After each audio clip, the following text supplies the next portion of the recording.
Reader, Professor of Rock here, and I'm celebrating the launch of my new Professor of Rock podcast with a really cool prize you can win. It's a Fender guitar autographed by rock icon and Rock and Roll Hall of Famer Alice Cooper. Here's how to register to win. Over the next few weeks, listen for a special code in each of my podcasts. Every time you hear a code, I'll give you the number to text to win. Boom, you're registered. Get the dates and full contest details at PORcontest.com. The new Professor of Rock podcast from Gamma Podcast Network is available right now, wherever you get your podcasts. This new year, why not let Audible expand your life by listening? Explore over 1 million audiobooks, podcasts, and exclusive Audible originals that'll inspire and motivate you. Tap into your well-being with advice and insight from leading professionals and experts on better health, relationships, career, finance, investing, and more. Maybe you want to kick a bad habit or start a good one. If you're interested in learning how to master your emotions and hearing scientifically backed advice for using your emotions as a tool, may I suggest Shift by psychologist and bestseller author Dr. Ethan Kross? Trust me, listening on Audible can help you reach the goals you set for yourself. Start listening today when you sign up for a free 30-day trial at audible.com/Wondery. That's audible.com/Wondery. Welcome to the program, everyone. I am here with my technical director and studio engineer, Wally. Wally, say hello to the listeners. Hey, listeners. It's Wally here, keeping everything running smoothly behind the scenes. Glad to be part of the show today.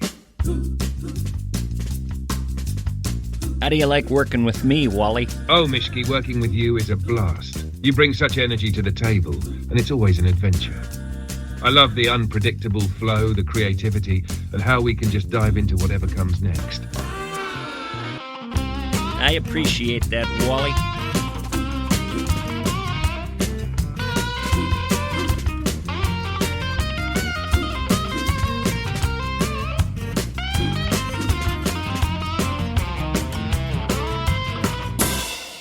You guys gotten the word about Hurricane Chantal? She's on the move, people. Hurricane Chantal, she is on the move, hitting the shores of America.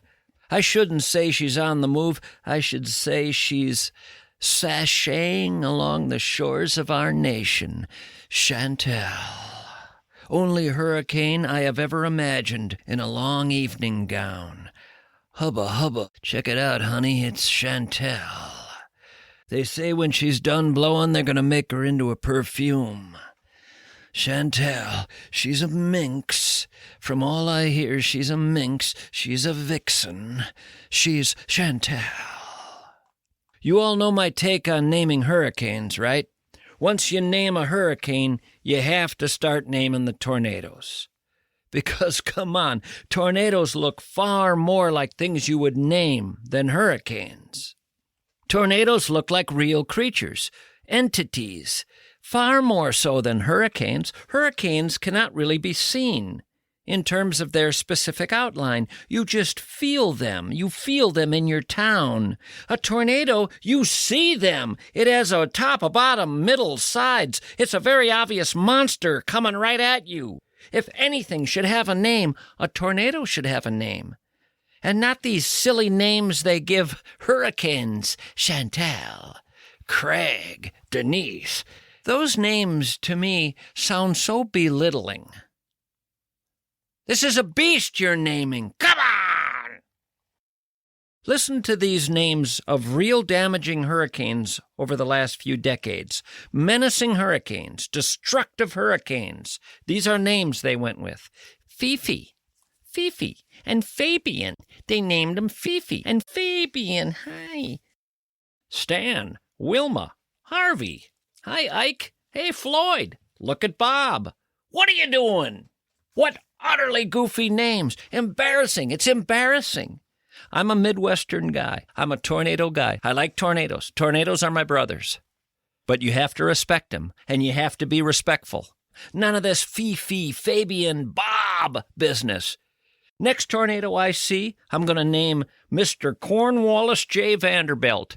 A name with heft, or I'm going to name him Mr. Remington Perlman Derringer III. You got to give him a name with power, with weight. Tornadoes are bigger than you, they're stronger than you, they're scarier. When they roll, they are in charge. We as people have not invented anything to stop a tornado. That's why they're never going to be Fifi, if I can help it. They're never going to be Fabian. They're never going to be Bob. Hi, Bob.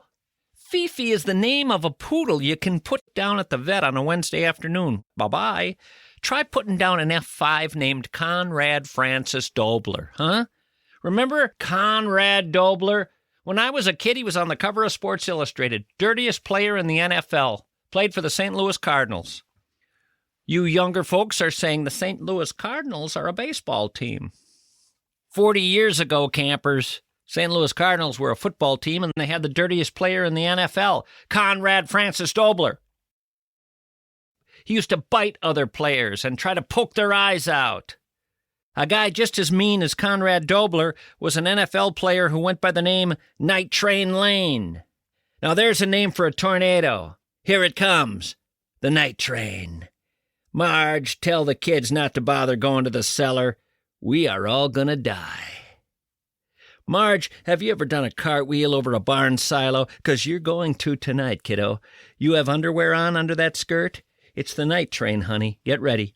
Night Train Lane was so mean the NFL actually made new rules because of the way he played the game. He was so brutal to other players that they had to change the rules of the game. He was mean. People who are mean fascinate me. I could do a whole show on mean people, but not just naming them, wondering how they became mean. We're all made of the same stuff, we humans, same basic material. But some people become compassionate and kind and loving, and some become ditch dirt mean. How's that happen? Doesn't happen in a vacuum, that's for sure. You ever wonder how it happens? You ever wonder what the mechanism is for creating a mean human? You ever wonder who the meanest person was to ever walk the earth? I found myself wondering that recently, and I decided to look it up. I put meanest SOB who ever walked the earth into a search engine, and you know what came up? A Minnesota guy. A Minnesota guy. Now wait just a minute here. Stop the press. Hold your horses. I thought there was this thing called Minnesota Nice. What if the state were known for its mean Minnesotans and their malicious, malevolent, menacing machinations, huh? Minnesota mean, meanest thing you've ever seen. What if Minnesotans were all mean, wretched, spiteful, straight razor-toed bastards to be avoided at all costs? And the Mall of America was their headquarters, the headquarters of hate. Let your imagination go there. Minnesota, Maine. This guy named Carl, he was born and raised in East Grand Forks, Minnesota. I was a bit relieved when I saw it was East Grand Forks. That's the far end of the state, pretty much North Dakota, actually, where the land alone could make a person mean, cruel, violent, self-loathing. Carl was his name, Carl Panzram. Carl Panzram lived in the early part of the 20th century. American serial killer, mass murderer, rapist, arsonist, robber, suspected of having killed more than 100 boys and men in the U.S. alone, and several more in Portuguese Angola. I don't know why I decided to throw in a few more in Portuguese Angola. That's not typically where your East Grand Forks guys go. Carl confessed to having committed more than 1,000 acts of depravity, rapes against males of all ages. After a lifetime of crime during which he served many prison terms and escaped from many prisons, Carl was executed by a hangman in 1930. Just before being hanged, he killed a prison employee with a pipe in Leavenworth. That's where they finished him off. That's where they took Carl out, in Leavenworth, with a rope. Bye-bye, meanest guy ever to walk the earth. You sure you're from Minnesota? Carl said, I single-handedly wanted to change Minnesota nice to Minnesota mean. I wanted the whole state's reputation altered in one lifetime. Mine! Minnesota mean. Minnesota mean. Forget everything else you've seen. Bum, bum. Introducing Minnesota Mean. Say hello, Carl. We're gonna name a tornado after you. So say hello, Carl. Then show 'em all just what you can do. Hey, Carl. Was he born mean? No, of course not. That's always the sad part of this whole horrible business of meanness. Starting out, there's always this cute little baby. On day one, there's just a cute little baby. And Ma says, "Wonder what you're going to be when you grow up, little guy?" Well, Mom, he's not going to help out at all with the Minnesota Nice campaign, I'll tell you that. Sorry to break the news. But of course, Ma, you and Pa are going to have to shoulder some of the blame for this, 'cause you guys ain't the sweetest folks I've ever met either. What the heck happened to you people in East Grand Forks, huh? Karl Panzram, the sixth of 7 children born to East Prussian immigrants Johann Gottlieb and Matilda. Karl and his 6 siblings were made to work on the family farm from a young age until truancy laws came into effect. Karl's parents, angry about having to send their kids to school when there was farm work to do, forced the kids to work in the fields throughout the night instead. Karl would receive just 2 hours of sleep before he would have to get up for school. Punishments in his household ranged from being bound with chains to being starved. They hadn't really figured out the whole "you're grounded" thing yet. Karl later reflected on his early childhood with a sentiment that he was not liked by other children. By the age of 5, he said he was a liar and a thief, and recalled that he became meaner with every passing year. His daddy abandoned the family when Karl was 7. Around that same time, Karl developed an infection in the mastoid process of the temporal bone in his head, which forced him to undergo surgery. Where was that done? Well, that was performed at his home on the kitchen table, and it was botched. He was later taken to a hospital for further surgery. It's unknown whether he suffered brain damage as a result of the incident, but you get the idea here. There was probably a way to have Karl not end up so mean, had somebody wanted to help him in that direction. Karl's run-ins with the law started at age 8. He was charged, and I am not joking, with being drunk and disorderly at 8 years of age.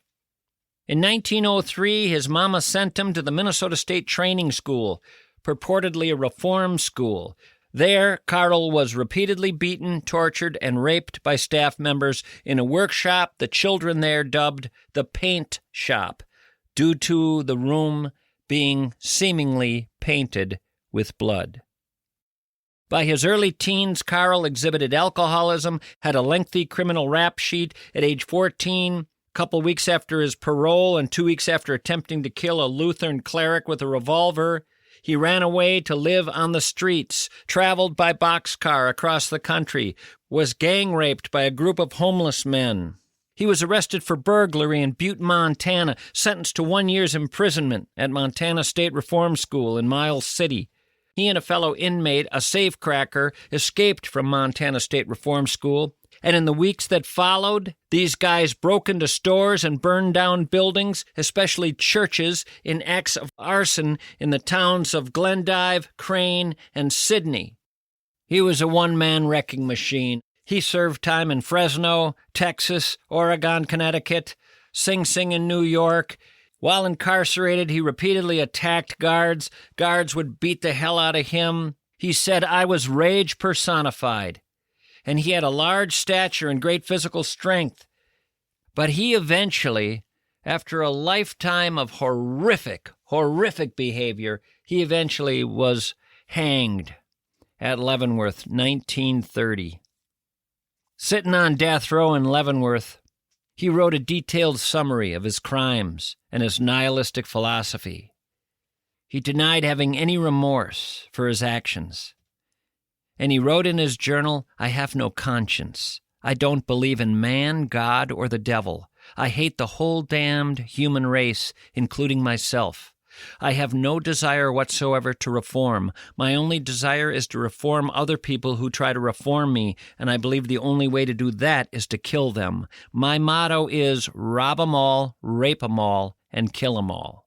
He was hanged on September 5th, 1930. As officers attempted to place the customary black hood over his head, he spat in the executioner's face. And when he was asked for any last words, he responded, "Yeah, hurry it up, you bastards. I could kill a dozen men while you're screwing around here."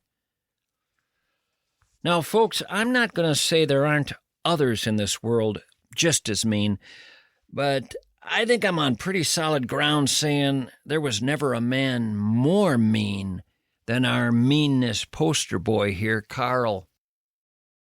When you drive into East Grand Forks, Minnesota, do they have a sign saying birthplace of the meanest, most wretched, spiteful, straight-razor-toed SOB to ever walk the earth? I was listening to the song Bad Bad Leroy Brown by Jim Croce today, and I was laughing to myself. Bad Bad Leroy Brown was Mother Teresa compared to Carl. Anyway, I think the next time a big old F5 tornado comes to haunt the prairie with its massive dark presence, we should put to shame every hurricane expert who ever decided Fifi would be a good name. And just call our tornado Mean Carl. That's Mean Carl coming at us, honey. Is he worse than Conrad Dobler? Oh, he's worse than Vlad the Impaler, my dear. It's cartwheeling time, honey. Oh, it's cartwheeling time again. We're over the silo, and the air is cool as we sail through the clouds. Mischke, we need to get a break in. Can you shut down the jibber-jabber for a minute? Well, I certainly can, Wally. I know this is a money-making operation, and I don't want to stand in the way of commerce. I appreciate that, Mischke. We'll get right back to the good stuff after this.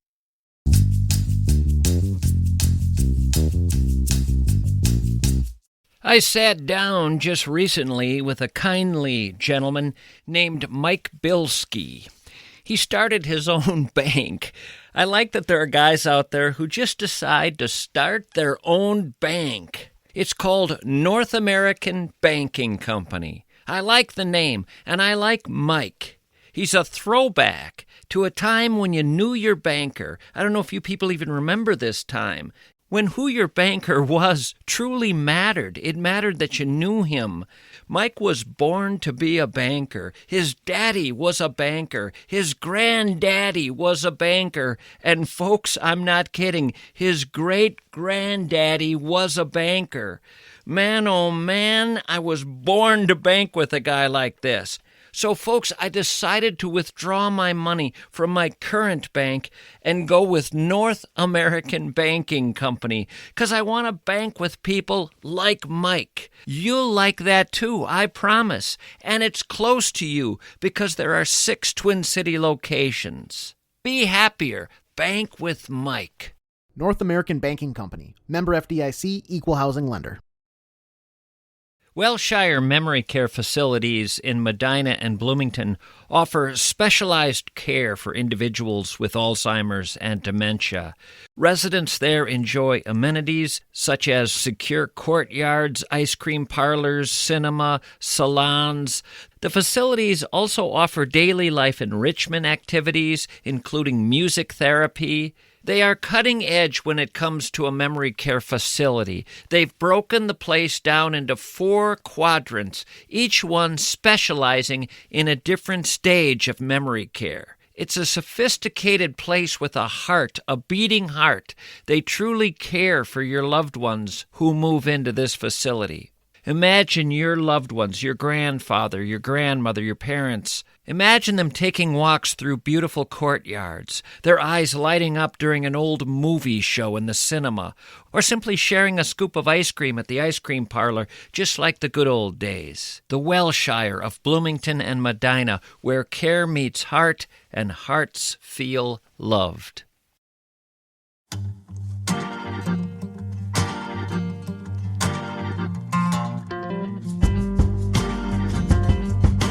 All right, welcome back. I was talking to a neighbor of mine yesterday. I was telling him that when I was a boy, my mom would buy me a new pair of tennis shoes occasionally, and on that afternoon, the world would suddenly seem like a happier place. I felt like I had a new lease on life. I suddenly felt stronger, faster, more capable, even more interesting as a person. It just had a domino effect on my whole existence. A new pair of tennis shoes. I'd put them on at the store, walk out the door. I'd just start running, feeling as though I was Superman. It was like a powerful anti-depressant, a mood-altering experience of the highest order. I said to my neighbor yesterday, I said, what do we old guys have that competes with this? What can we do to bring a feeling like that to our lives? And he told me, without missing a beat, getting your car washed does that. I said, what? He said, think about it. Washing your car can evoke a strong sense of accomplishment, pride, even joy. A clean car can improve your mood, reduce stress, boost your confidence. He said it creates a more pleasant environment for driving, and he said it can positively impact your overall feeling of well-being. He was talking as though he were putting on a new pair of tennis shoes at 12 years of age. He said, get your car washed, and you'll see the immediate results of your effort. A clean, shiny exterior, providing a sense of satisfaction. He said to me, a cluttered or dirty car just contributes to stress. A clean car creates a more calming and focused environment. I said, where are you coming up with this? He said he had read about it in a car washing magazine. He subscribes to some kind of car washing magazine. He said he read that a clean car enhances a person's self-esteem, makes a person feel more confident, especially when driving with others. He said, based on his reading, a clean car minimizes distractions, allows for better concentration while driving, provides a more enjoyable, pleasant space for driving, makes a commute or a road trip more pleasurable. He said he read in his car washing magazine that washing the car can be a form of self-care, indicating attention to detail and personal hygiene. He said he read that the positive feelings associated with a clean car can be contagious, improving your mood and the mood of those around you. I made him go find that car washing magazine. He pulled it out. We sat on his porch. We read it together. Actually, I had him read it to me while I rocked back and forth drinking a lemonade. I'm not kidding you, folks. He had a magazine called Car Wash. Apparently, his kid is in the business. He showed me an article. The headline was, The Emotional Side of Car Washing. It's where he had gotten most of what he had passed on to me. Then he quoted the owner of Big Tuna Car Wash in Mobile, Alabama, a guy who was featured prominently in the article about emotions and getting a car wash. And he quoted a psychologist, Jeffrey Green, Ph.D. This is Jeff's quote. A ubiquitous annoyance like a dirty car can contribute significantly to one's felt level of stress. Therefore, getting your car washed not only takes away a stressor, but turns a negative into a positive as one can enjoy a beautiful car. Now, Tommy J. Langan, owner of Big Tuna Express Car Wash in Alabama, says that Ph.D. knows what he's talking about. He's seen customers take on a more positive outlook on the world right after a car wash. He's watched them feel uplifted. A national survey on car washing habits conducted by Soapy Joe's revealed that 1 in 3 people consider car washing a form of self-care. A majority of those respondents, 77%, said the primary reason they wash their car is because it makes them feel good. Soapy Joe's? I gotta call them.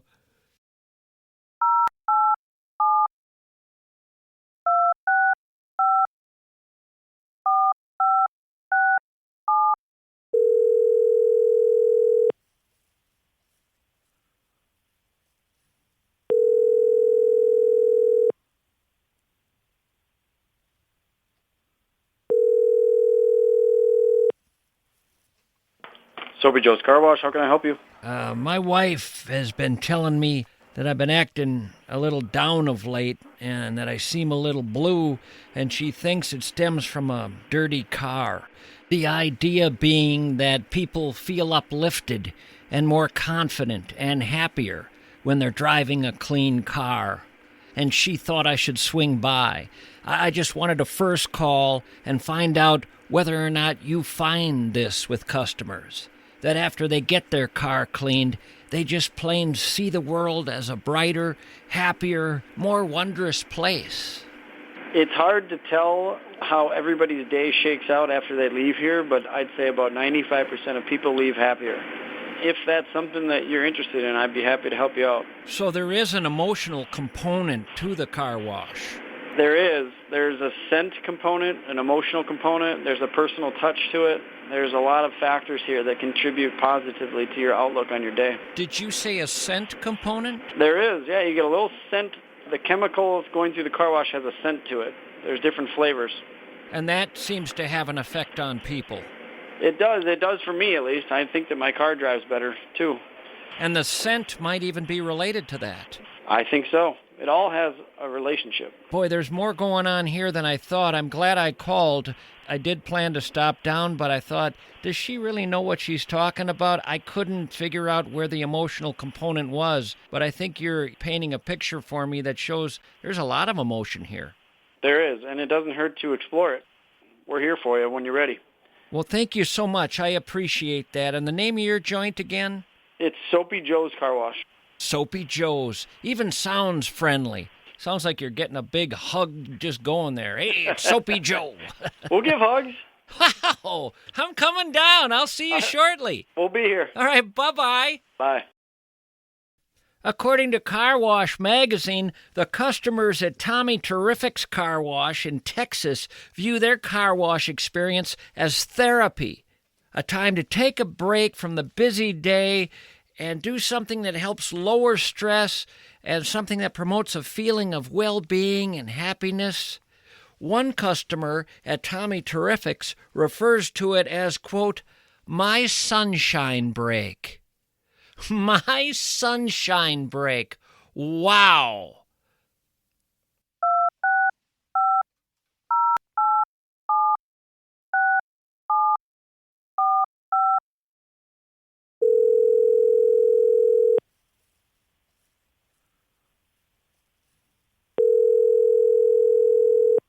Thanks for calling Tommy Terrific's Plano. Tommy Terrific's Car Wash? Yes.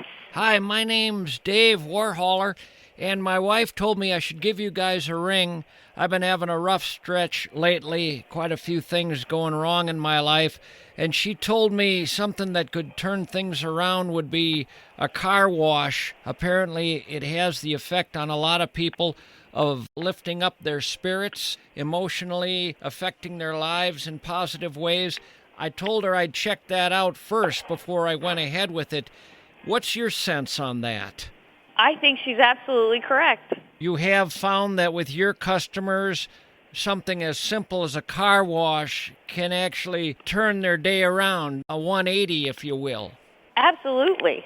You're not snowing me on this. You're serious, right? I'm serious. You've witnessed this? Yeah. Do you have an example of a customer who came in feeling low, got their car washed, and left on top of the world? Yes. I have a guy who comes in every day, and he calls this his smile break. He calls it his smile break. That's what I've been looking for. That's it. That's it, a smile break. That's what I need. By golly, thank you. I'm heading down. I'll see you shortly. We can't wait to have you. Boy, I'm feeling good just talking to you. This is great. Thank you so much. You're welcome. Have a wonderful day. You too. Bye-bye now. Smile break. Boy, these car wash people, they really look at what they do as a service to mankind. Listen to this owner of a car wash. Sunday Car Wash. Sun, space, day. A day of sun. That's what it's like getting your car washed there. This owner says, each time a customer comes to our car wash represents a clean plate to start over. Do you mean slate? Or do you mean a clean plate? This owner acknowledges that the emotional aspects of a car wash are worked into the company's mission statement, the Sunday Car Wash mission statement. Listen to this quote, "There are a lot of happy tears at our locations, tears of relief. For us, it's deeper than washing a car. It's helping people live and feel better." Live and feel better.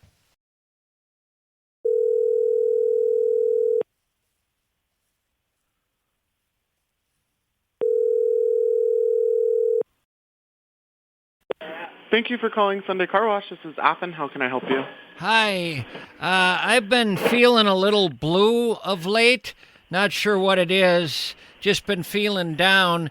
And some pals of mine have told me that what I need is a car wash.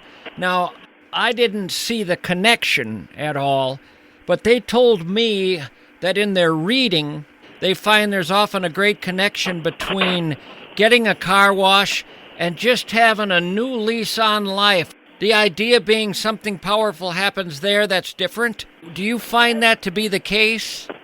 I do, actually. People can turn their lives around with something as simple as a car wash? Yes, exactly. It's not every day where you see a car wash go above and beyond for their customers like Sunday does, and I think that's something that's really special. Do you have customers who have said to you, "I'm a changed person because of the car wash"? On the daily. Really?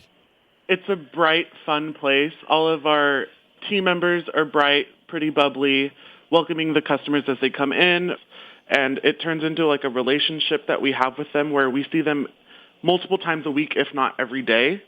We are able to catch up with them super briefly in the lanes. It's not just like a customer kind of relationship. We actually like form a connection with them, and we know like what's going on their day-to-days. Sounds kind of like family. I would say so. We are our own little car wash family. That changes everything. I'm not going just to get a clean car. I'm going to make connections with people and be part of a family. Exactly. That really makes sense to me. I'll tell the fellas what you passed along, and I'll stop on by. Thank you. We hope to see you here soon. Okay, so long now. Have a good one. When are you people getting your car washed, huh? I bet a lot sooner than you thought you would be. Oh, boy.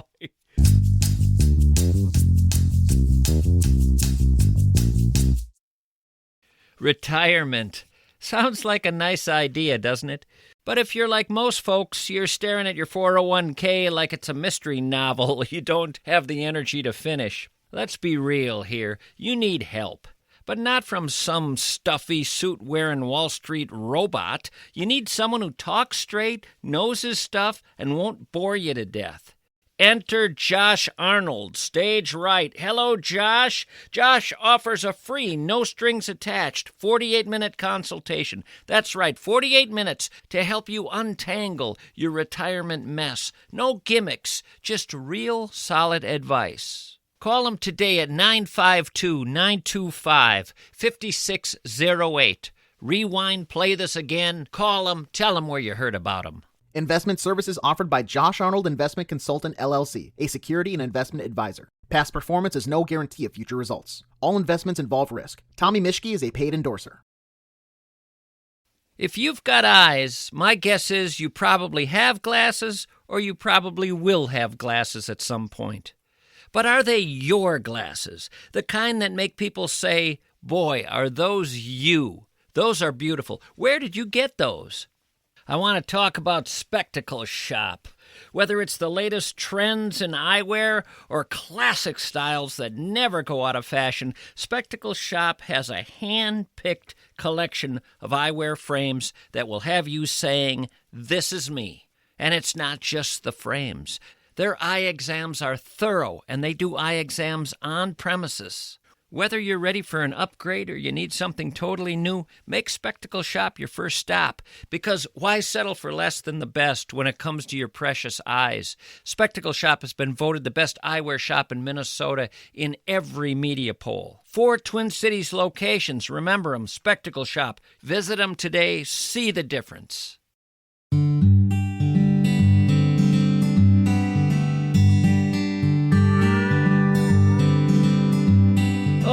I think it's time to revive the old Dear Abby bit from years ago.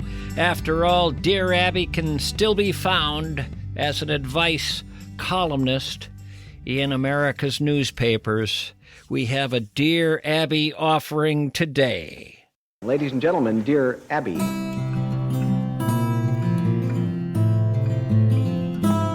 Dear Abby, what did they write today? Dear Abby, what did you have to say?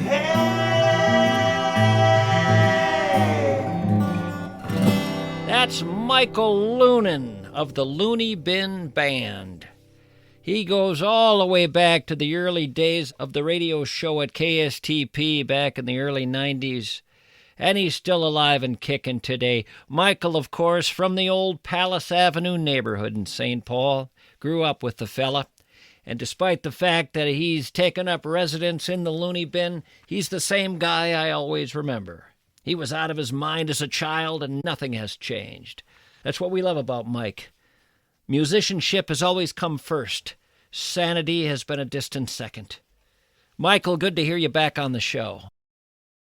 Dear Abby, I have been with my wife for 40 years, including 32 years of marriage. I have done the best I could as a boyfriend, as a fiancé, as a husband, and as a father to our 2 adult children, and I continue to do so today. Until 10 years ago, I thought my wife and I had the best marriage possible. Then she entered menopause, and everything changed. I realize how difficult that part of a woman's life can be, and I helped her in whatever way I could. I have been patient, but she's long past that difficult phase of her life, and since then she has become the most miserable, cold person I have ever known. She has no physical interest in me whatsoever, and she refuses to spend any time with me at all. She complains about every single thing I do, and she contradicts every single thing I say. Is this normal? Signed, Frustrated in Pennsylvania. I guess what throws me is the sentence, is this normal? What if it were? Is this normal? Yep, you talk to any guy in a 40-year marriage, he'll report the exact same thing, fella. You must not have known any others in 40-year marriages, but this is indeed the norm. There are freakish exceptions, of course, where the woman is reasonable and kind, even loving, but those are very few and far between. Most women married to a guy for 40 years would rather chew his leg off than look at him, and would seek a botched root canal over any kind of embrace. That's why a lot of fellas in long marriages live hard and live recklessly. They're trying to get that $1 million heart attack while the marriage is still around 35, 36, 37 years. Here's what Abby says, though. She says, Dear Frustrated, because a woman goes through menopause does not mean she automatically becomes cold and abusive. There is more wrong with your marriage than this hormonal shift. I don't know what it is, and clearly neither do you. Does your wife's doctor know what may have caused this? A thorough physical examination would be a logical place to start. Could I interrupt right here? Is that a logical place to start? Really, Abby? That's the logical place? A physical examination? Doc, will you have a look at my wife here? Just check her out, give her a little physical once-over. Oh, sure, fella. Let's see. Ma'am, where does it hurt? It hurts when I look at him, when I see his freaking face. When I look in his direction, it pains me. Well, what are your exact symptoms, ma'am? My exact symptoms? I don't want to have sex with him, number one. And number two, I think he's an idiot. Okay, well, let me get my stethoscope here. Okay, let's see. No, everything sounds fine. No issues at all. Let me take your temp real quick here. All right, just hold still. 98.6, all good there. Come on, Doc, can't you give her some pills or something? Well, I did try some aspirin with her a little earlier, but even after an hour, she still thought you were a dolt. She said she'd rather breathe into a paper bag for an entire afternoon than really ever say your name again. I wonder what Abby thought was going to happen with a doctor visit. Did she think the doctor might place a cast or a splint on her somewhere? Maybe cauterize the hate? Maybe remove her gallbladder to see if that made a difference? If that turned her hubby into a real catch? If she all of a sudden found him a romantic wonder? Someone to bed nightly? Well, ma'am, your husband suggested we try removing the gallbladder just to see what happens. It's not a critical organ. Often we remove it diagnostically just to see if it changes anything. The next day, nope, she still finds him abhorrent. What about a lobotomy, doctor? Could we try a lobotomy? Might that be the answer? I got a question for Abby. Do you ever just say, get divorced? Do you ever just utter those words? Scribble that down. It's simple. Get divorced. It's just a marriage gone bad, son, a marriage gone bad. No longer the marriage that you thought you had. You can leave and be happy or stay and be sad. It ain't rocket science, your marriage went bad. Remember way back on your wedding day. Remember the vows that you heard yourself say. Clearly not words you would utter today. Your marriage is toast. Just be on your way. Head for the door, there is nothing to say.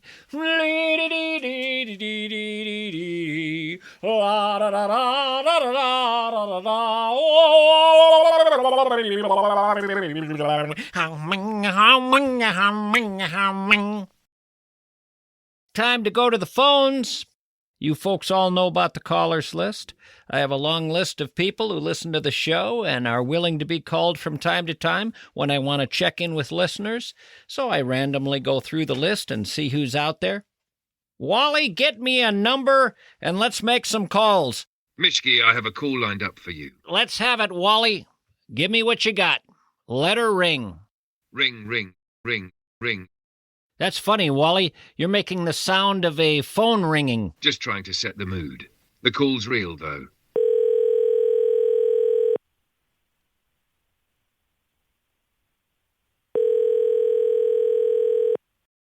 Hello? Eric, it's Mischke calling. Hey, what's going on, sir? What are you up to? I just got home from work. Are you relaxed? You sound all business. What were you doing for a job today? Well, I'm a carpenter. Is that the oldest profession? I believe so. I think the Bible tells us so. What's the most beautiful thing you've ever built in your life? Stairs are always fun. Stairs can complicate a guy's mind. Stairs can complicate a guy's mind. That's an extraordinary statement. I might put that on a T-shirt. Why? It's a lot of math. A lot of math. There's a lot of regulations you have to keep up, rise, run, code requirements. The more you do it, though, the better it gets. You ever had to build a winding staircase? Like a double winder? Yes. Yep. So that must be double the trouble. You ever hear about this staircase this carpenter built in a church in New Mexico? He just was passing through, and these nuns hired him, and I believe the staircase had to make 2 360-degree turns. Okay. And he built it, and it's still there to be looked at. And it's an extraordinary work of art. I may have this wrong, but I thought it was the case that he didn't use a single nail. And this that would complicate things. That would complicate things, and this was done, I think, in the late 1800s. Uh-huh. And then he left. I don't think he took any compensation. Miraculous staircase. But I always think carpenters would look at that a little differently than a fella like me. You got to have a plan going in, that's for sure. Doesn't matter what century it was built in. Wally, are you familiar with a winding staircase in New Mexico? It makes 2 360-degree turns, and it's considered something of a miracle? I think you're talking about the Loreto Chapel staircase in Santa Fe, New Mexico. makes 2 full 360-degree turns without any central support. Some people even call it a miracle. It was constructed without nails, and no one really knows how the builder pulled it off. Pretty fascinating.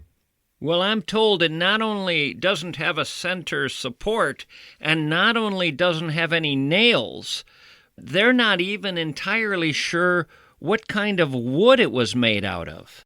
The mystery surrounding the Loreto Chapel staircase just deepens. Not only is there no center support, no nails, and 2 full 360-degree turns, but the type of wood used remains a mystery as well.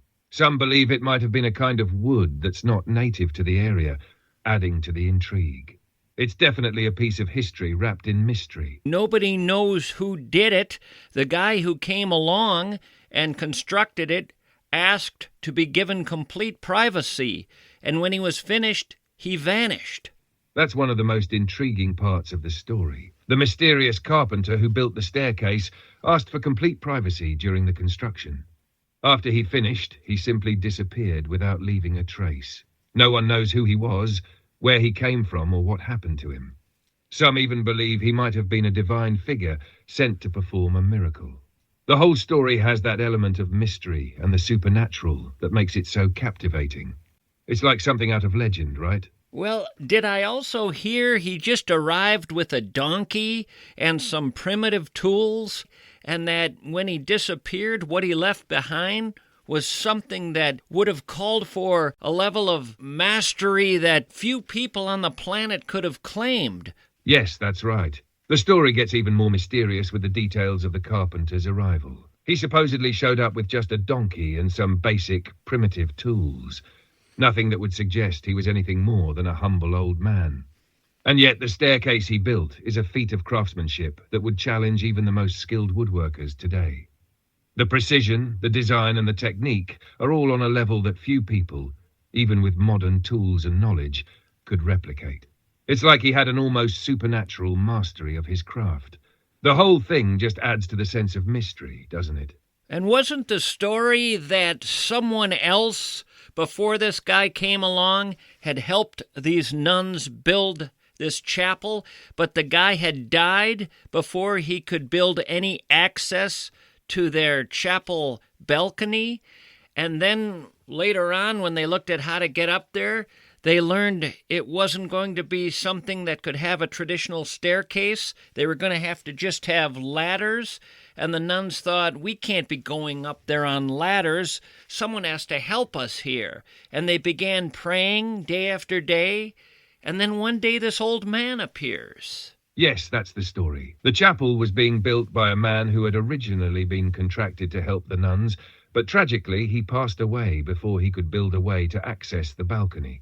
So when the nuns went to figure out how they were going to reach the upper level, they realized a traditional staircase wouldn't work due to the limited space and steep angles. The only option left seemed to be ladders, which the nuns didn't want to use. In their desperation, they began praying for help, asking for a solution. And then, as if by divine intervention, this mysterious old carpenter appeared. He made his request for complete privacy, built the incredible staircase, and then vanished, leaving behind something so beyond ordinary craftsmanship that it defies logic. The whole thing has such a magical, almost divine feel to it, making it hard not to view it as a miracle, especially when you consider the timing and circumstances. It's one of those stories that keeps you wondering if there was a higher power at play. Well, I've seen the thing. I've stood in front of it, and it's an absolute work of art. It could stand in any art museum by itself. Standing in front of it, you're not just seeing a staircase. You're witnessing a masterpiece of design and craftsmanship. The way it spirals so seamlessly without a central support is something that feels almost beyond human capabilities, like it was crafted by someone who understood not just the technicalities of building, but also the art of it. It's not just functional, it's beautiful, almost sculptural. It really does belong in an art museum, and it's amazing that it's been preserved in its original form. It's like standing in front of something timeless, and I'm sure it leaves you with a sense of awe. That it does, Wally. That it does.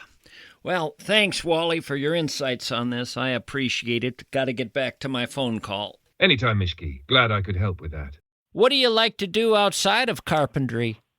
Oh, I got an old Chevy pickup that I rebuilt. An old Chevy pickup. What year? 1953. You ever just take it out for a drive? I just wonder sometimes if anybody just goes for a drive anymore. Oh, yeah. I live out in the country, so there's a bunch of roads that I can just drive around and not bother anybody. So you'll take that baby out and just drive for no reason other than to experience driving? Absolutely. Brings you back to the 50s. It does. And on those country roads, no matter which direction you look, it still looks like the 50s. Oh, absolutely. That is a joyful thing that I used to hear happened far more often. Sundays, my older relatives would talk about going for a drive. What an extraordinary thing. And they'd just be tooling around with a smile on their face. We're moving! We are moving! Well, I'll tell you something. I just wanted to check in, running through the callers list, and thought I'd give you a try. Hope to check in with you again sometime. Thank you for calling, sir. All right. Bye-bye. Bye.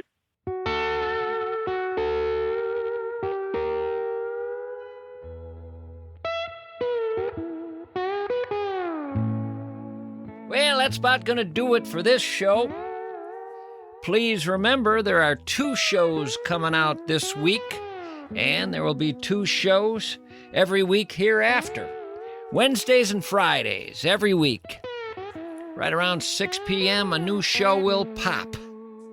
And the shows will be sometimes like this, with me doing all the yakking, and sometimes it'll be taken up entirely by an interview with a book author or someone else. As usual with me, it's gonna be all over the map. But with 2 shows a week, we get to be all over the map. Life is all over the map, is it not? Just a little teaser, the next show will feature Priya Anand, a neurologist. She's written a book called The Mind Electric, The Strangeness and the Wonder of Our Brain. It'll be delightful. Until then, so long, everyone.